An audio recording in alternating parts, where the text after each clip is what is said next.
Olá, gente, boa tarde a todos e todas. Um prazer estar aqui para começar o painel de número 6 do 5º Fórum de Jornalismo Especializado, Regional e Comunitário, com o tema A Transformação da Imprensa na Era da Inteligência Artificial. E hoje a gente vai ter agora, né, na verdade, a gente está começando uma conversa provocada pela seguinte temática: te dou um dado, como inserir o jornalismo de dados no dia a dia da redação.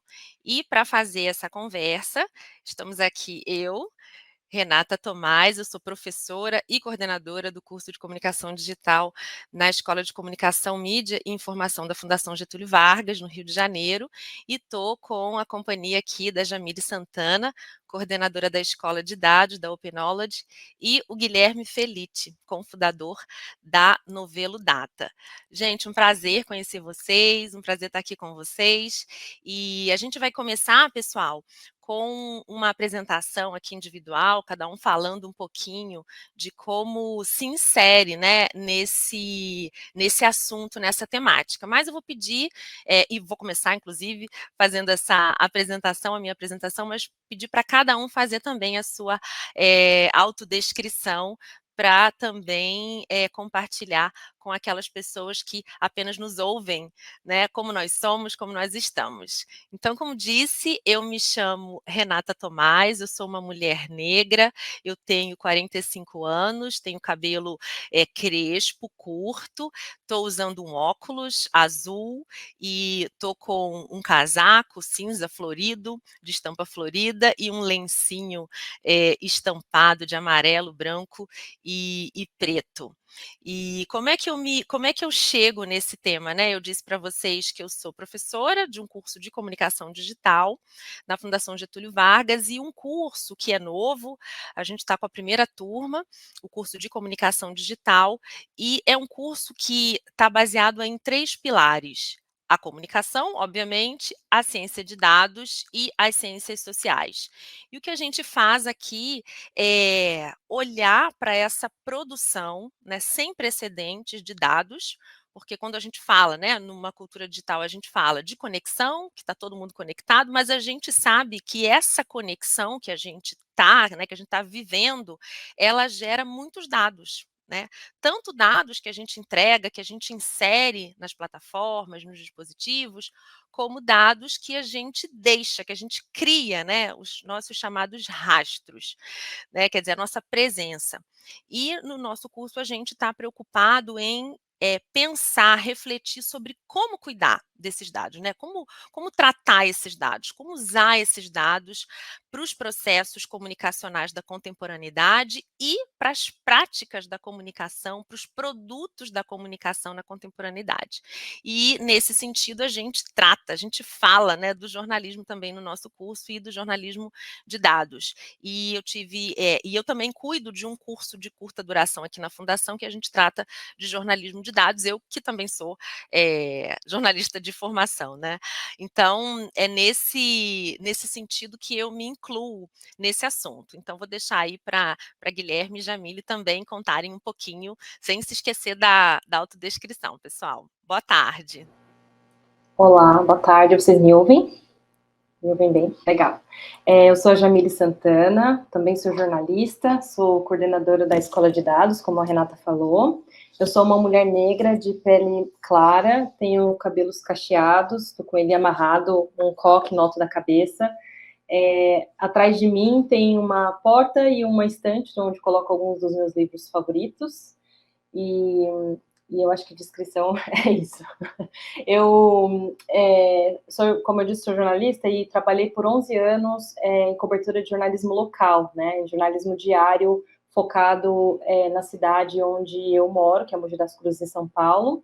E aí, nesse contexto, a gente viu diante dos nossos olhos acontecer a mudança dessa cultura jornalística local com a chegada dessa quantidade massiva de dados que a gente tem acesso hoje, né? Então, trago um pouco dessa experiência como jornalista nessa cobertura, e aqui na Escola de Dados a gente trabalha com capacitação, tanto para jornalistas como para lideranças comunitárias e para profissionais de outras áreas de conhecimento, né, como ciências sociais, ciências da informação, inclusive cientistas também, que trabalham com muito dado, mas precisam aprimorar a sua forma de contar essas histórias, né, tornar essas histórias mais didáticas para o público leigo. Então, a gente oferece capacitações, tutoriais, webinars e realiza a maior conferência de dados da América Latina, realizada aqui pela Escola de Dados no Brasil, onde a gente fomenta esse encontro da comunidade que trabalha com dados, e aí não só na área da comunicação, mas também nessas áreas correlatas. Isso é um pouquinho aí do que eu faço. É com você, Guilherme. Obrigado, Jamile. Obrigado, Renata. A minha autodescrição, eu sou um homem branco, eu tô com o cabelo que já passou da hora de ter um corte, tá alto, tô de fone, eu tô com uma cara de semi-doente, porque eu peguei Covid na sexta-feira e passei um fim de semana bastante desagradável, mas acho que o pior já passou. Tô de camiseta cinza e tem uma parede atrás de mim, parede branca. Eu já conheço a Jamile de outros carnavais, é um prazer conhecer a Renata. Eu fui jornalista de tecnologia durante 13 anos da minha carreira. Eu comecei a aprender programação, porque eu estava um pouco de saco cheio do jornalismo, dentro da redação. E daí eu fui demitido, para o meu grande alívio. Eu já não queria ficar naquela redação fazendo aquelas coisas. Inclusive, quando eu fui convidado para fazer parte disso, eu falei que talvez não fosse a pessoa mais indicada para discutir, porque quando eu sugeri introduzir jornalismo de dados nas redações, meses depois eu fui demitido. Então, isso foi um fracasso retumbante dentro da redação. Não sei se eu tenho conselhos para dar sobre isso. Mas depois disso, eu mudei de carreira, eu virei programador, eu abri a Novelo Data. Hoje eu sou corresponsável, cofundador da Novelo Data e dou aula de programação no INSPER. Acho que por mais que eu não viva mais dentro da redação, é inegável que a atuação da Novelo, em termos de criar sistemas e analisar dados públicos, impactou bastante o debate nos últimos 2 anos, principalmente dessa comunicação de extrema-direita, e isso teve uma interface muito grande com as redações e com o estado das redações em lidar com esses dados. Acho que a gente pode falar um pouco mais adiante a respeito disso.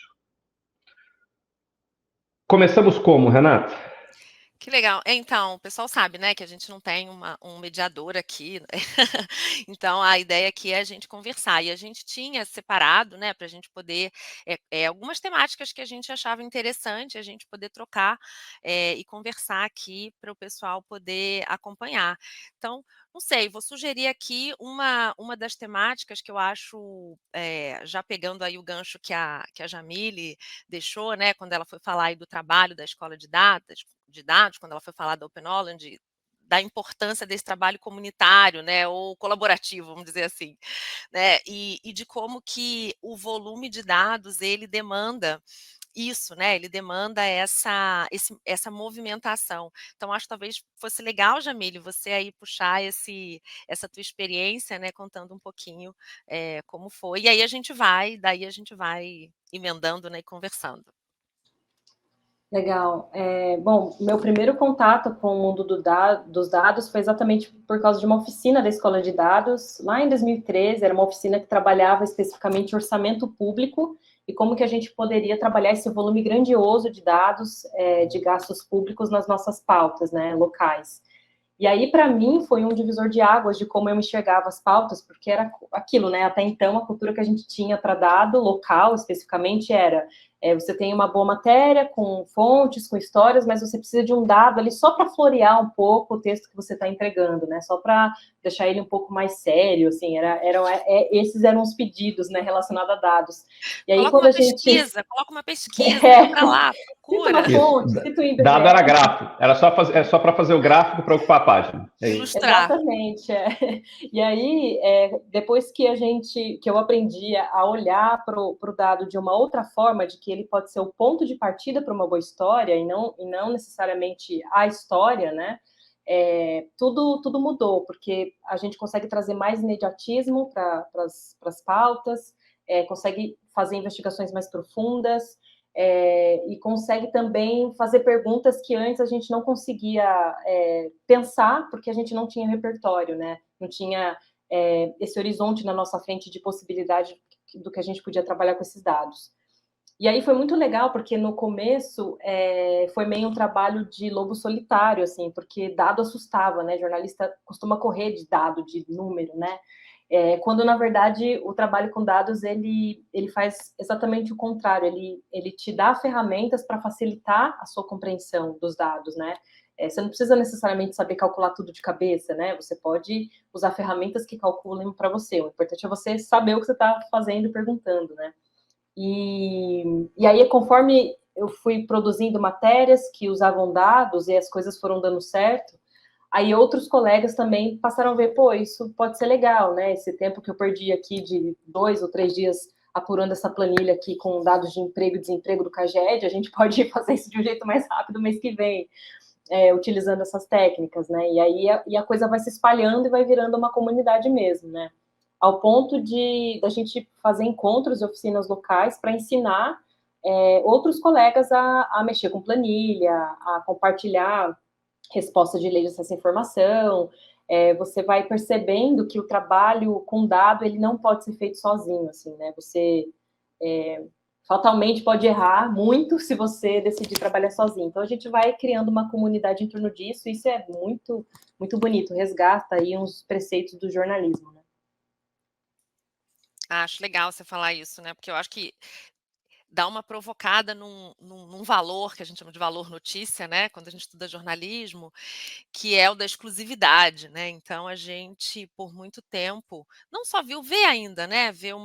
Mas já viu mais assim esse furor pelo exclusivo, né? Por só eu ter a notícia, por eu dar o furo, por ser exclusivo, e o jornalismo de dados, ele, de alguma forma, ele questiona isso, né? Ele provoca isso, porque é um jornalismo que acontece não na exclusividade, é um jornalismo que acontece na colaboração, porque você precisa mobilizar indivíduos, né? Você precisa mobilizar gente de diferentes áreas, né? Profissionais de diferentes áreas, com diferentes expertises, com diferentes saberes. Quer dizer, você precisa abrir mão dessa exclusividade, né? E fazer junto, apresentar junto. Então, acho que é uma prática, um tipo, né, de jornalismo, né, uma modalidade do jornalismo que, de alguma forma, também faz a gente repensar o próprio jeito, né, de produzir notícia. Posso eu complementar? Por favor. Eu acho que eu discordo um pouco dessa coisa da exclusividade do jornalismo de dados. Eu acho que existe uma exclusividade no jornalismo de dados, mas é uma espécie diferente desse furo exclusivo que nós jornalistas estamos acostumados desde sempre, de alguém que vai assoprar uma notícia em off no nosso ouvido. Você tem um contingente cada vez maior de bancos de dados disponíveis, e hoje é um pouco mais, mas lá em 2015, 2016, quando eu comecei a mexer, a quantidade de jornalistas que eram capazes de mexer com ferramentas e linguagens de programação para mexer nesses dados, a ponto de pegar essas informações e extrair esses insights, é muito pequena. Acho que continua crescendo, mas isso ainda é uma coisa que dá para crescer ainda mais. Eu estou falando isso porque soterrada debaixo desses volumes, desses gigabytes de dados, de informações, ou de governos, de administração pública, ou dados públicos, você tem uma série de pautas que são de um impacto social inegável, que não estão, teoricamente, escondidas no sentido, isso aqui não está disponível para ninguém. Está disponível, mas vai te exigir uma habilidade específica para você chegar lá. Um exemplo que eu sempre dou é o exemplo do Breno Pires e a equipe do Estadão em Brasília para descobrir o RP9, né, as emendas do relator, que ficou popularmente conhecido como orçamento secreto. Isso são dados que estão disponíveis. Óbvio, você precisa ter alguns acessos para conseguir isso, mas é basicamente uma leitura de planilhas e dados e entender para onde vão essas informações, que depois, como a Jamile muito bem colocou, isso é meio que um ponto de partida para você fazer uma série de investigações. Então, eu acho que a exclusividade, de uma certa maneira, não é que se transforma, porque a exclusividade do furo vai continuar existindo. Sempre você fomentar essas relações, ainda é o maior asset que qualquer jornalista pode ter. Mas a habilidade de você ter essa capacidade de você conseguir filtrar e cotar esses dados, esse volume de dados, até encontrar alguma coisa que faça sentido para você, acho que cresce como uma espécie de uma habilidade complementar a se treinar também. Que daí eu acho que encaixaria num outro assunto, que a gente fala muito dessa questão de equipe, como a própria Jamile falou, mas também me parece que o que eu tendo a ver em médio prazo é que essa distinção entre esse aqui é um jornalista de dados, esse aqui é um jornalista, eu acho que isso é uma linha que tende a desaparecer. Eu tendo a achar que os melhores exemplos de uso de jornalismo de dados que a gente vê nas redações do Brasil e fora são jornalistas muito bons que estão inseridos dentro da redação e não aquela coisa absolutamente compartimentalizada. Óbvio, você vai ter pessoas que vão ser capazes de fazer coisas muito mais específicas, como criar scrappers, para esse tipo de coisa, mas em algum nível, novos jornalistas vão precisar lidar com esse tipo de informação, nem que seja num Excel, num Google Sheets ou qualquer coisa da vida. Eu repito bastante isso para os alunos do INSPER. Isso é mais uma ideia que eu tenho do que vai ser em médio prazo. Queria até ouvir a opinião de vocês. Sim, sim, eu concordo, Guilherme. Acho que a tendência, né, a distinção. Há uma tendência de essa distinção diminuir na medida em que você vai usando cada vez mais os dados, né? Na medida em que essa vai sendo cada vez mais a linguagem que a gente vai usando, não só no jornalismo, mas em diferentes setores mesmo da sociedade, né? A gente tem utilizado muitos dados para produzir lentes, né, formas de entender o mundo e formas de descrever esse mundo, né? Então, na medida em que você demanda cada vez mais o uso desse tipo de saber, de conhecimento, você demanda cada vez mais pessoas lidando, né, com essa linguagem, né, usando essa linguagem. Então, acho que sim, acho que isso vai. Claro que uns vão dominar muito mais determinadas ferramentas do que outros, mas penso que essa necessidade tende a crescer e essa diferença tende a diminuir nesse sentido. E aí, Renata, tem uma coisa importante também, que às vezes assusta um pouco, né? Você falar que já é possível você trabalhar numa redação programando, fazendo algoritmos, robôs para trabalhar, né? Na coleta de dados, na raspagem de dados, isso às vezes assusta um pouco, né? Mas dizer que é uma trilha que você pode escolher ou não seguir dentro do jornalismo de dados. É muito amplo esse campo, né? Então, você pode se especializar, por exemplo, em fazer análises que a gente chama de low code, né? Que não precisa de ter acesso a plataformas mais rebuscadas, porque um outro profissional pode fazer isso, né, por você, se você trabalhar em colaboração. E você pode se especializar, por exemplo, em utilizar ferramentas só de visualização, né? Para entregar isso para o seu público, né? Então, tem formas e formas de você ser um jornalista de dados. É claro que se você souber programar, aí a coisa vira sem limite. Assim, acho que o professor pode até falar um pouco das possibilidades, né, professor, de coisas que dá para fazer sabendo programar no jornalismo, assim.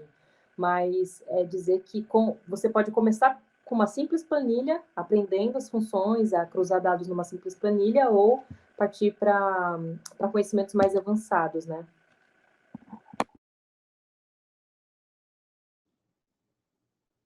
Quer que eu fale? Posso falar. Eu acho que é exatamente isso que a Jamile falou. Assim, às vezes a gente fala o futuro do jornalista de dados como se fosse uma coisa única, né? Um caixote. E você tem uma escala. É isso. Às vezes você pode só fazer a questão do Excel e encontrar uma série de pautas interessantes com isso. A gente já teve alguns furos nos últimos 5, 10 anos do Brasil bastante relevantes, até de fraudes em questões educacionais que foram encontradas por gente mexendo em planilha, dessas que a gente usa diariamente, até coisas muito mais complexas, que envolvem, por exemplo, você criar scrappers, né, que são basicamente robôs customizados que vão pegar a informação de um ponto X, mandar para o banco de dados, e você vai processar esses dados constantemente, diariamente, deixar eles rodando sem nenhum tipo de intromissão sua para fazer esse tipo de coisa. Uma das questões legais da aula, acho que a Renata pode concordar comigo, acho que a Jamile também, a Jamile já deu aula, a Jamile dá aula, é que você ensina uma coisa e daí a maneira como as pessoas aprendem e adaptam aquilo sempre foge do que você esperava, porque basicamente você está passando um conhecimento que vai se adaptar a um conhecimento que você não tem dentro daquela pessoa.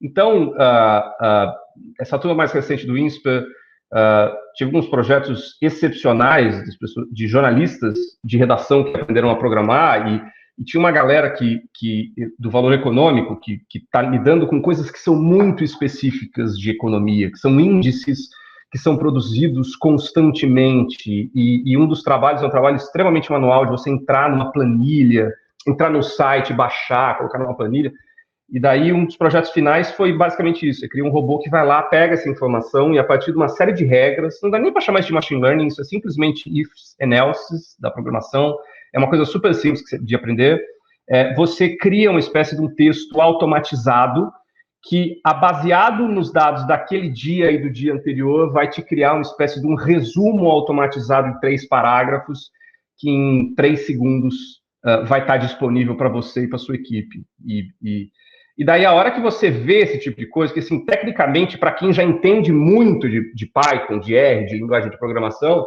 você olha e você fala, tá bom, assim, tecnicamente não é muito difícil fazer uma coisa dessa.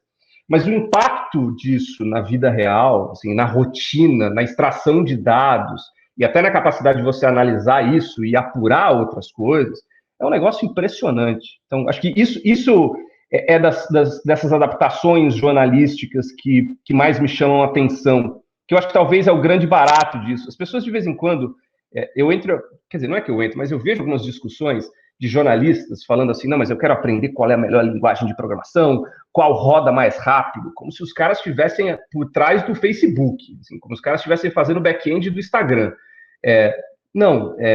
Qualquer linguagem de programação vai estar boa o suficiente para vocês, para conseguir fazer já uma série de coisas que não são possíveis de fazer quando você não sabe programar. Só para conectar tudo isso que a gente está falando, eu tendo a defender que todo mundo consegue aprender a programação. O esforço necessário é um pouco maior para algumas pessoas do que para outras. Mas o estado final, quando você aprende isso e as coisas que você consegue fazer, o potencial que você consegue atingir, é sempre muito satisfatório. Maravilhoso. Muito bom esse exemplo que você deu, Guilherme. É muito legal, né? A gente vê. Eu acho que se conecta até um pouco com a discussão que estava sendo feita antes aqui no evento, né? Que foi o jornalismo de soluções.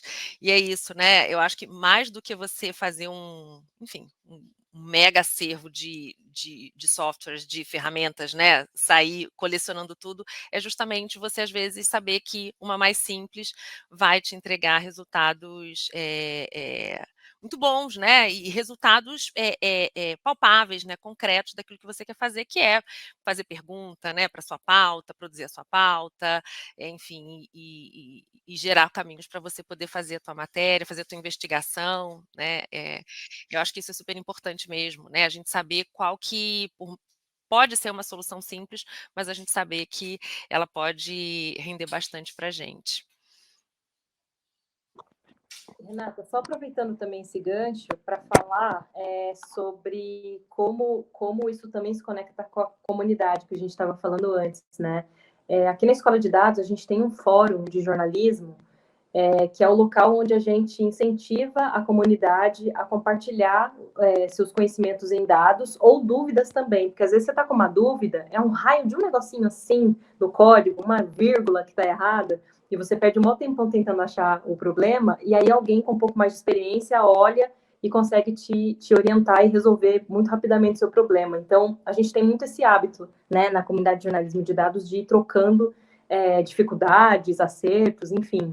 E aí, nesse fórum de jornalismo, as pessoas podem entrar, quem está começando pode ter contato com pessoas mais experientes, que já estão no nível avançado de conhecimento, e fazer exatamente essa troca, assim, que é super importante, principalmente quando você está aprendendo, né, uma linguagem nova, como o professor falou, que para algumas pessoas é mais fácil, para outras mais difícil, porque é realmente aprender outra língua, né? Então, uma boa dica é usar esse fórum, né, de jornalismo de dados para ter esse contato, tanto com o mercado quanto com as pessoas com mais experiência, enfim.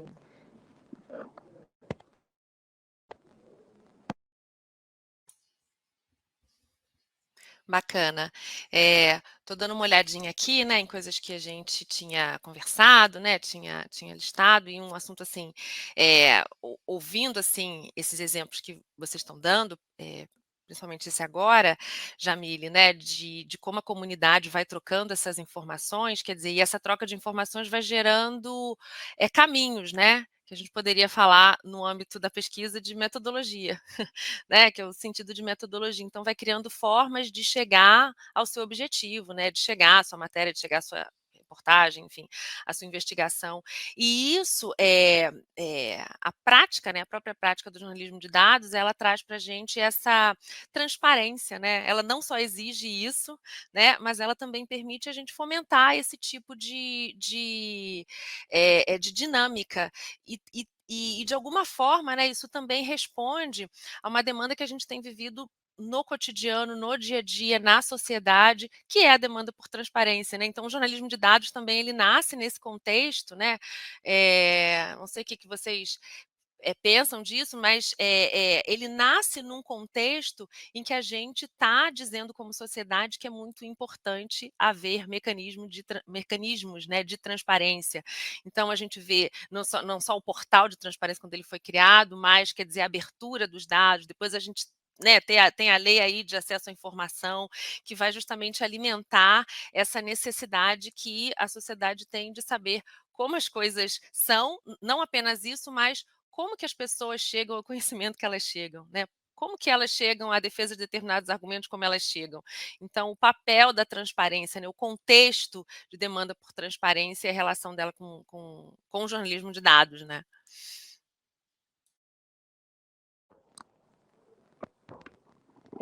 O jornalismo já tem feito isso em alguma medida, mas precisa fazer isso de uma forma mais declarada, que é esse passo para trás, assim, de humildade e começar a dar transparência para as coisas que a gente não consegue responder. Então, por exemplo, se eu tenho uma base de dados e sei que tem uma série de falhas, uma série de informações que aquela base não tem, ou aquela metodologia é um pouco restrita, eu preciso informar isso para o meu leitor, né? Eu acho que a pandemia foi um grande aprendizado nesse sentido, né? Mostrou o quão distante a gente está de uma verdade absoluta, né? Então, é preciso assumir esse processo, né? E aí, desde sempre, o jornalismo de dados propõe isso, que você contribua, né? Que você explique, dê transparência para a sua metodologia. Onde você conseguiu esse dado? Qual foi a metodologia de coleta dessa informação? O que essa informação não responde? Se responde, carrega algum viés, né? Então, como que a gente consegue fazer o leitor ter essa clareza de que aquilo não é uma verdade absoluta, mas ela pode ajudar ele a ter um entendimento melhor sobre os fatos, né? Não sei se o professor concorda com isso. Eu acho que é exatamente isso. Acho que a pandemia, de uma certa maneira, nos forçou como sociedade a confrontar um pouco essa questão. Acho que até quando houve aquela junção de todos os veículos, né, para compilar os dados e divulgar os dados, porque afinal de contas o governo federal resolveu não divulgar durante a pior pandemia do século, que bobagem. Isso acho que nos forçou como sociedade a encarar que aquele era o esforço possível, existiam limitações, assim como grande parte dos esforços jornalísticos com ou sem dados tem as suas limitações, mas a saída para se lidar com essas limitações não é, se não está perfeito, eu vou jogar tudo isso fora. Não, é basicamente ser o mais transparente possível a respeito da maneira como aquilo foi juntado, né, coletado, analisado e que conclusões podem ser tiradas de lá, embasadas com ou os dados ou apurações complementares, obviamente. Acho que tem uma questão de transparência de governo aí que fica, né? Acho que a gente viu durante o governo Bolsonaro uma tentativa de, sem muito alar, de sufocar a lei de acesso à informação, né? Foram incontáveis tentativas. Acho que precisa continuar havendo um alerta, né? Acho que da sociedade civil para que o atual governo e eventuais novos governos não tomem um caminho como esse. Até onde eu saiba, o atual governo não chega perto do governo anterior nesse aspecto. E daí tem a questão de transparência de iniciativa privada, de comunicação, né? Acho que talvez uma coisa para a gente considerar em médio prazo é que essas plataformas nas quais a gente se comunica diariamente, elas estão numa jornada para diminuir a transparência, para se tornarem mais opacas na divulgação desses dados. E isso é bastante preocupante, porque foi a análise desses dados que mostrou o papel absolutamente omisso dessas plataformas nos últimos anos para conter discurso golpista que leva à barbárie do 8 de janeiro. Então, o Facebook já está há uns 2, 3 anos tentando matar a única ferramenta teoricamente aberta e gratuita que eles tinham, que é o CrowdTangle, para dados de Facebook e do Instagram. O YouTube tem uma API aberta, mas matou um endpoint sobre vídeos, como chama, relacionados. O Twitter entrou entre tantas outras loucuras do Elon Musk, entrou nessa loucura de cobrar $40 mil por mês para usar a API. Então, acho que, bom, o TikTok resolveu abrir um processo, mas é um processo que só pesquisadores selecionados têm acesso aos dados. Esse todo cenário em médio prazo, para onde isso está se caminhando, isso é muito soturno, isso é muito preocupante, porque é aí que a humanidade, de uma maneira geral, se comunica, e se a sociedade civil e os pesquisadores não conseguem obter esses dados para analisar esses dados e ver o que está acontecendo, a gente fica completamente no escuro.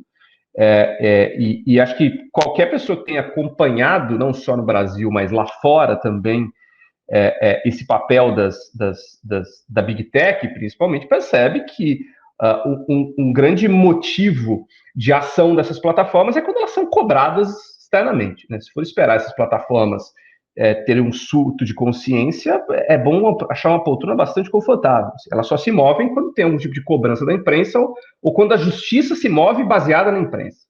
Então, esse cenário aí não é dos melhores, acho que envolve transparência, envolve dados também. Excelente isso que você levantou, Guilherme. Super importante. Tá um debate, né, crescente sobre o acesso aos dados nessas plataformas, né? Os pesquisadores no mundo inteiro têm discutido isso, têm se preocupado bastante com essa dificuldade, né, com essa tentativa de dificultar cada vez mais o acesso aos dados. E a gente está aí com o tempinho no final, né? Então, a gente foi avisado aqui de que a gente tem 5 minutinhos aí para terminar, mas eu vou então já vou me despedir, já vou terminar, né, pegando esse gancho aí e dizendo que isso que o Guilherme falou também é super importante quando a gente pensa em democracia, né? Então, assim como o acesso à informação, à notícia, né, o direito à comunicação, um direito fundamental, inclusive, quer dizer, assim como isso é importante para a gente poder se entender como sociedade, se colocar, se organizar, né, entender o nosso papel, entender os tratamentos que a gente tem recebido, quer dizer, o acesso a esses dados, ele tem se mostrado fundamental para a gente também compreender o debate público, compreender as ideias, compreender de que maneira que as ideias têm sido organizadas, de que maneira que elas circulam na sociedade por meio dessas plataformas. Então, acho que fica, né, acho que é um aspecto muito importante para a gente poder finalizar e, enfim, refletir quando a gente pensa na manutenção dos valores democráticos. E com isso já já agradeço, né, e já me despeço e desejo, inclusive, muitas melhoras para você. Uma boa recuperação, Guilherme. Foi um prazer te conhecer e te ouvir. Gente, obrigado pelo espaço. Foi ótimo. Prazer te conhecer também, Renata. Prazer te rever, Jamil. Acho que, só para fechar, eu acho que tem duas coisas só que eu queria dizer. Uma, talvez, uma resposta mais direta à proposta da discussão que a gente está tendo, que se a chefia não entende o que é jornalismo de dados, a redação não vai ver o valor. Você pode ter as pessoas mais talentosas do mundo fazendo coisas excepcionais. Se a chefia encara aquilo como uma bobagem... Eu lembro até hoje, quando eu estava ainda na Editora Globo, antes de eu ser demitido, eu estava conversando com o meu então chefe, eu falei de jornalismo de dados, e ele me interrompeu e falou: Guilherme, a gente precisa se preparar para o jornalismo de letras, não para o jornalismo de dados. E eu fiz a maior cara de, meu Deus do céu, que isso? Se a chefia não entende, não há redação que saiba usar o jornalismo de dados.